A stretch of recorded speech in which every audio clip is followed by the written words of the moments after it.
ነይነ የመዬ ማርያም ተስፋ የሆንሽው ለአዳም ነይነ የመዬ ማርያም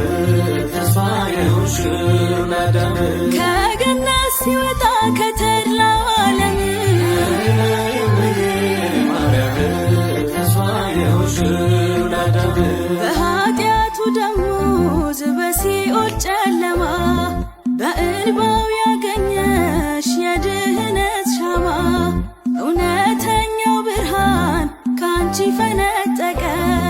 ከግዞቱ ፈቶት ጨለማን አራቀ የእግዚአብሔር ልጅነት ከአዳም ቢሸሽ